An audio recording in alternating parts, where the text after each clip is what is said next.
Hello and welcome to Lost Love Mystery, where we explore the twists and turns of love, the pain of betrayal, and the mysteries that lie hidden in the heart.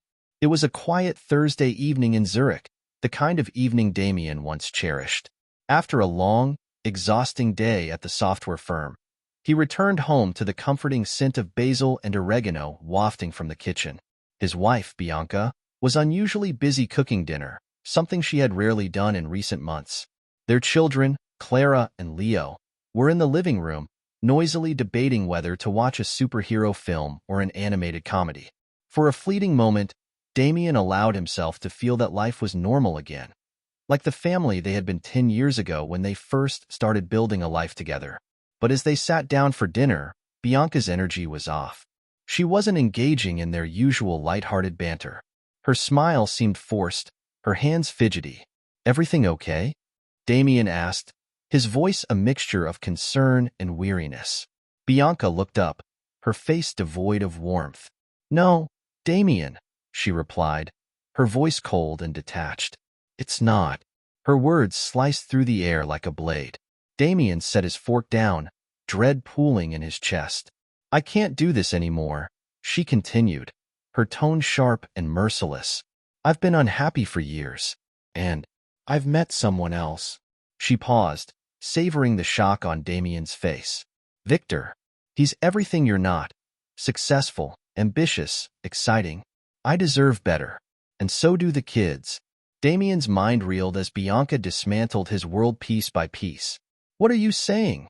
he managed to whisper, his voice shaking. "I'm leaving you," Bianca declared. "Victor and I are moving in together. Clara and Leo are coming with me. You can keep this sad little house and your pathetic excuses for a life." Damien turned to Clara and Leo, desperate for some sign of loyalty or love, but their reactions crushed him further. "Victor's taking us to Rome next month," Leo said smugly. "He's way cooler than you, Dad." "Yeah," Clara added with enthusiasm. "He got us new bikes. He even promised to take us skiing in the Alps." Damien sat frozen, his heart shattering into a million pieces. He had worked tirelessly to provide for his family, only to be betrayed by the people he loved most. Bianca's eyes flashed with triumph as she delivered the final blow. "Don't bother fighting this, Damien. We're moving on. So should you." The next day, she was gone. Bianca packed her things with the efficiency of someone who had been planning this for months. Clara and Leo left with her, their laughter echoing down the hallway as they followed Victor's promise of a better life. Damien was left alone in a house that now felt like a tomb. The family photos on the walls mocked him, the silence of the once bustling home choking him. His life as he knew it had been ripped away, leaving only an unbearable void. The days after Bianca and the kids left were a blur of pain and numbness for Damien. The once lively home now felt like a mausoleum, each room filled with haunting memories. Clara's art supplies, still scattered on the dining table, mocked him. Leo's soccer ball sat abandoned by the door. Everywhere Damien looked, he was reminded of what he had lost. At first, he tried to convince himself it was temporary. Surely, Bianca would realize her mistake. She'd see that Victor wasn't the man she thought he was. She'd miss the stability, the life they had built together. But as days turned into weeks, hope turned to despair. Damien called and texted Bianca repeatedly, pleading for a chance to talk. Her responses, when they came, were icy and dismissive. "Move on, Damien," she said in one text. "You're embarrassing yourself." Another time, when he finally got her on the phone, her voice dripped with contempt. "The kids are happier now. Victor is everything you couldn't be. Just accept it." Her words were like a dagger to the heart. Damien had given everything for his family. He had worked long hours to provide them a comfortable life. He had sacrificed his dreams for theirs. And now, he was nothing but a distant memory to them, discarded like an old, broken toy. The rejection from his children hurt even more. He tried calling Clara, only to be met with indifference. "Dad, I'm busy," she said curtly before hanging up. Leo was no better, replying to Damien's messages with short, unfeeling responses or ignoring them altogether. It was as if they had erased him from their lives. The pain consumed Damien. He stopped going to work, claiming he was sick, though his boss knew better. His colleagues reached out, but he ignored their messages. Eating felt like a chore, and sleep became a distant memory. When he did manage to sleep, his dreams were filled with visions of Bianca and the kids laughing with Victor, living the life that had once been his. One particularly dark night, Damien sat in the living room, staring at the family portrait hanging on the wall. He was tempted to smash it, to rid himself of the painful reminder, but he couldn't. Instead, he curled up on the couch, tears streaming down his face as he whispered, "Why wasn't I enough?" But as the weeks dragged on, despair began to give way to something darker.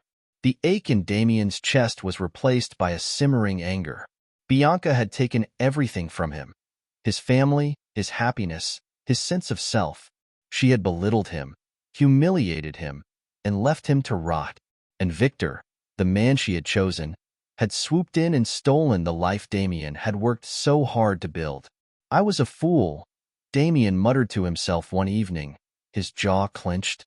But no more. The pain hadn't disappeared. It had transformed. It became a fire burning deep within him, fueling a desire not just to survive, but to rise above. Damien didn't just want to move on. He wanted revenge. As Damien's despair began to morph into anger, something shifted within him. The pain of betrayal, the humiliation, and the loss of his family had broken him, but it also lit a fire inside him. It was a fire that would burn away the remnants of the man he had been and forge a new version of himself, stronger, sharper, and determined to rise above the ruins. It didn't happen overnight. The first step was simply getting out of bed. The weight of the world had pressed down on him so hard that getting up each morning felt like a monumental task. But Damien had always been a fighter. He had faced challenges before, and he would face this one head-on. It started small. He forced himself to eat regular meals, even though his appetite had deserted him. He forced himself to go to work, despite the heavy burden of loneliness that clung to him.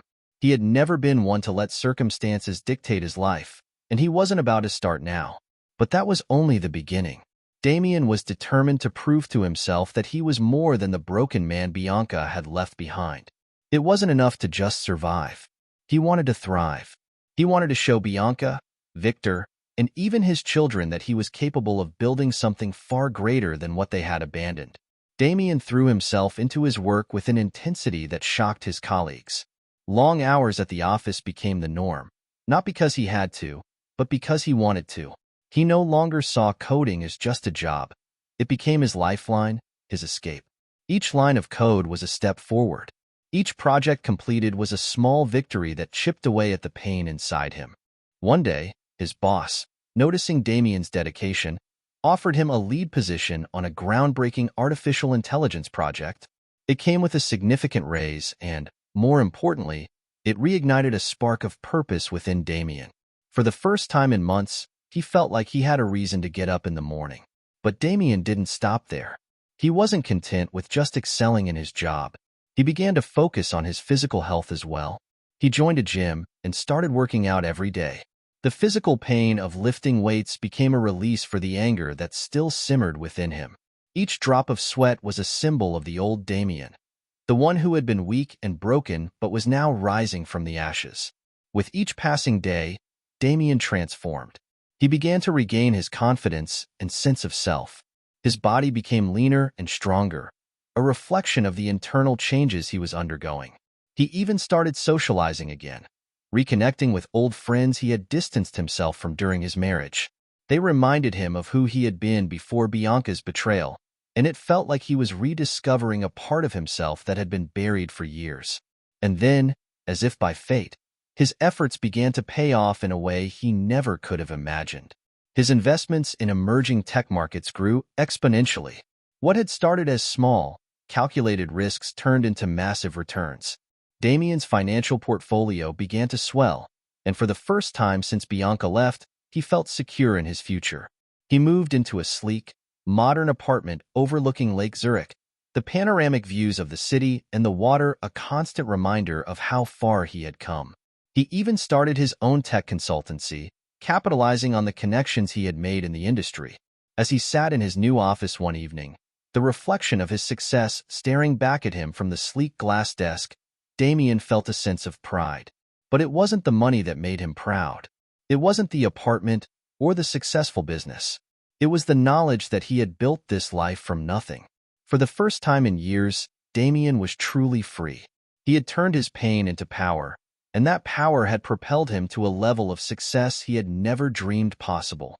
He was no longer the man Bianca had discarded. He was someone new, someone who had fought his way back from the depths of despair.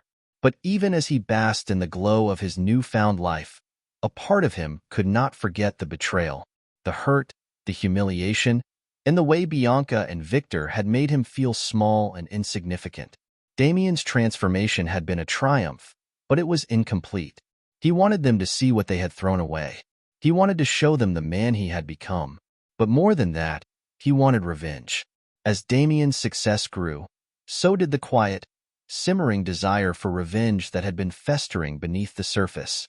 The anger that had once consumed him now transformed into something more calculated, something far more dangerous. He wasn't simply going to get back at Bianca and Victor in a rash, impulsive act. No, he was going to make them pay in a way that would resonate far beyond their wildest imagination. He had already won in many ways. His life was better than it had ever been. But there was a part of him that couldn't let go of the injustice, of the betrayal, of the way they had torn his world apart. Bianca, the woman he had given his heart to, had discarded him like an old coat. Victor, the man who had swooped in to take his place, had been the cause of his greatest humiliation. They had assumed that their perfect life would be unassailable, but Damien had learned the hard way that nothing was permanent. And now, as he stood on the other side, he was determined to make them feel the consequences of their actions. The first step in Damien's plan came when he heard through mutual acquaintances that Victor's business was struggling. It wasn't just a rumor, it was true. Victor's once promising startup had begun to falter, and he was desperately searching for investors to keep it afloat. The reports painted a picture of a man who had gambled everything, and now he was facing the consequences of his recklessness.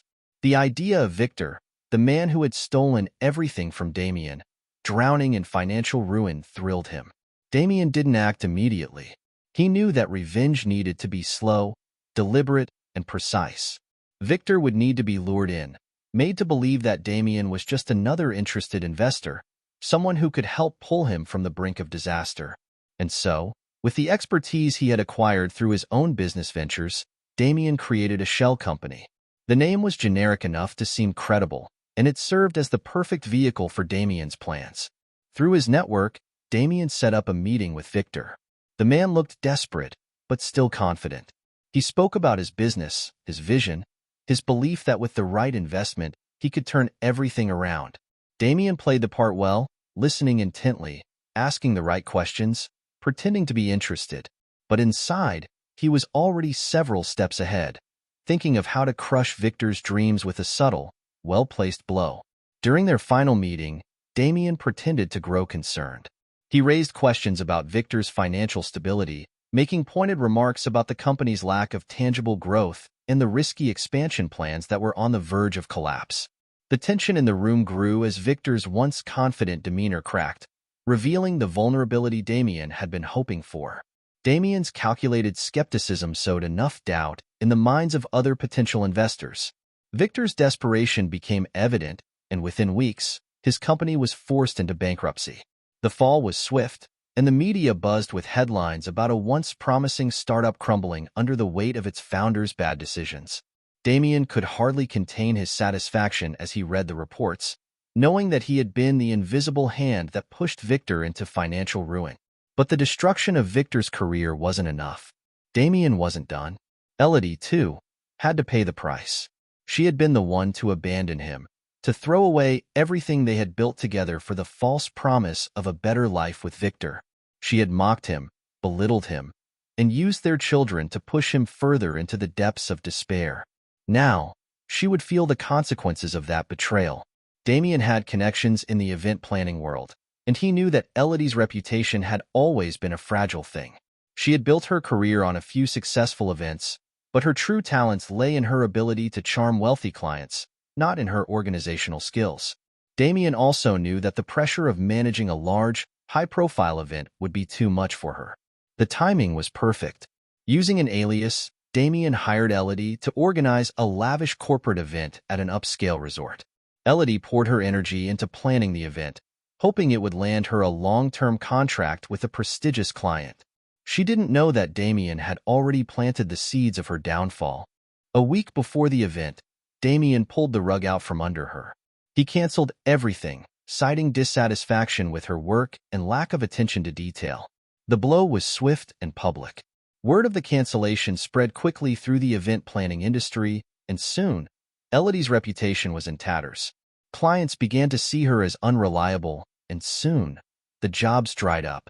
Elodie, who had once been so confident in her ability to pull off high-end events, was now scrambling to make ends meet.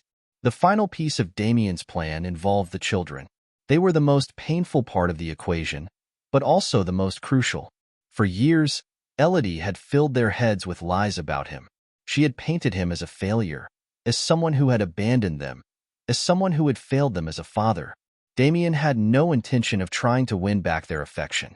He had learned that lesson the hard way, but he wanted them to see the truth, to understand that he was more than the man their mother had made him out to be. It started with small, tentative steps.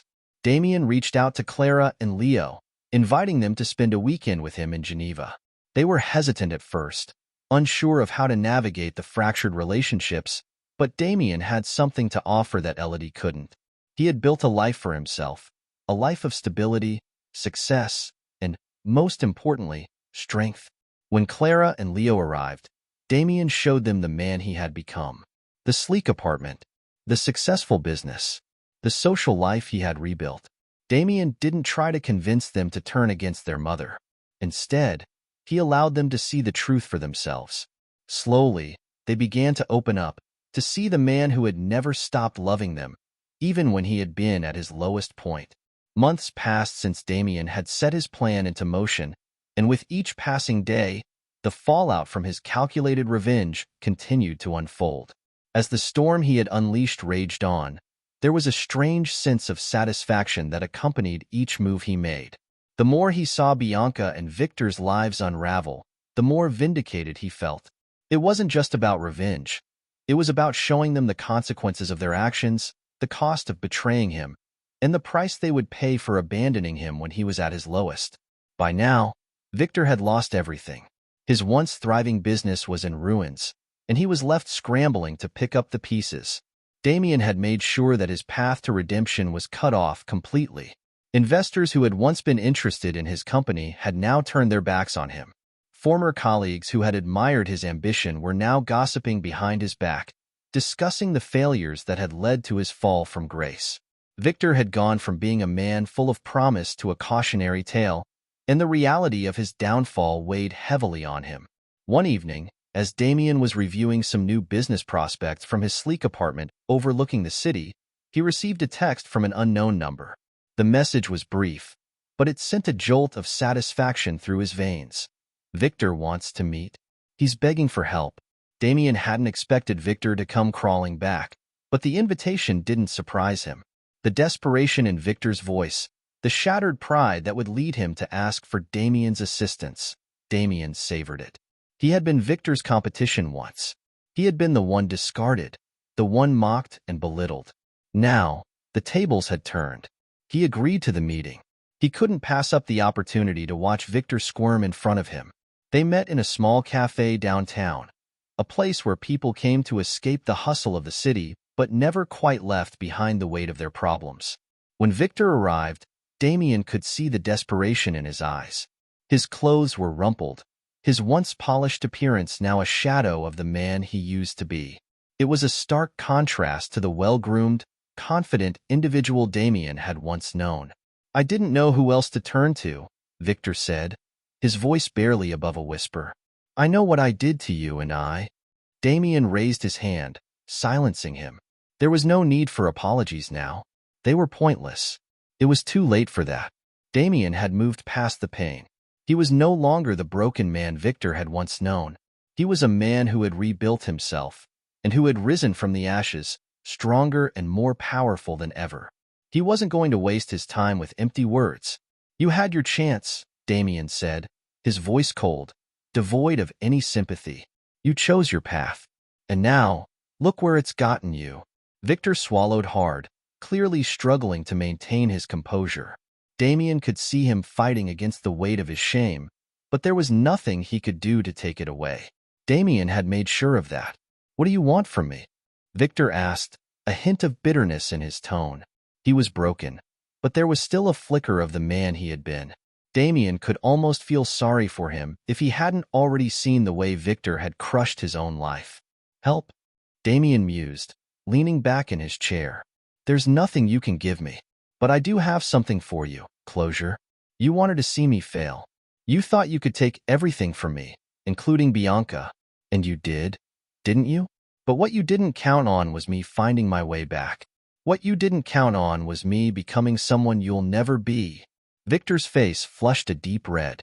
He opened his mouth to respond, but the words caught in his throat. There was nothing he could say to that.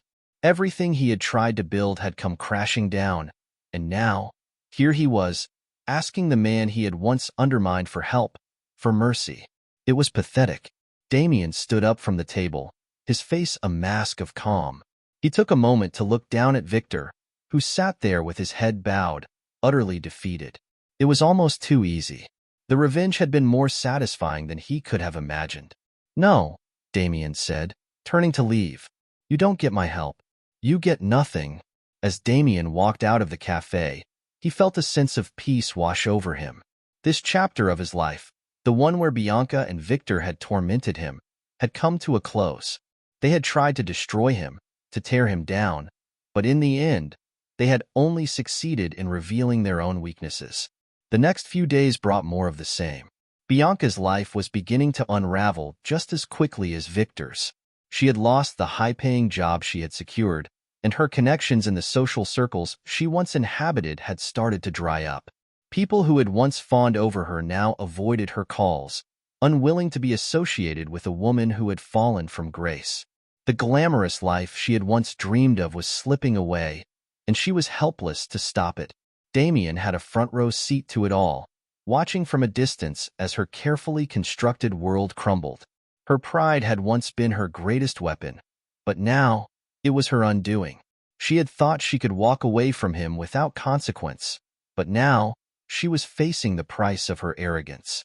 It wasn't long before she reached out to him. Her message was simple. "Please, Damien, I need help. I made a mistake. Can we talk?" Damien didn't respond immediately. He took his time, savoring the moment, allowing her to stew in her own desperation. She had once discarded him, humiliated him, and now she was asking for his help? The irony was too rich. But despite the temptation to ignore her entirely, Damien couldn't resist the urge to deliver one final, crushing blow. He picked up his phone, typed a response, and hit send. "You made your choices. Live with them." The phone call that followed was short and filled with tears. Bianca's voice trembled as she begged him to forgive her, to help her make things right. But Damien was resolute. There was nothing left to discuss. She had made her bed, and now she had to lie in it. The final act of Damien's revenge was complete. As the weeks passed, Damien continued to rebuild his life. He kept his distance from Bianca and Victor, not out of any lingering hatred, but because he knew he had already won. He had achieved everything he had set out to do. His business was flourishing, his personal life was thriving, and the scars from the past were beginning to fade. He had reclaimed his dignity, his sense of self, and his place in the world. But perhaps the greatest victory of all was the reconciliation with his children. They had finally begun to see the truth of who their father really was, and in time, they had grown closer to him. They came to him not just out of obligation, but out of genuine love and respect. In the end, that was all that mattered. Damien stood on the balcony of his new apartment one evening, watching the sun dip below the horizon. His journey had been long and painful, but he had emerged victorious. He had weathered the storm and come out stronger on the other side. Life wasn't about what you lost, he thought to himself. It was about what you built from the ashes. And as the darkness settled in, Damien finally felt at peace. His past was behind him. The future was his to shape.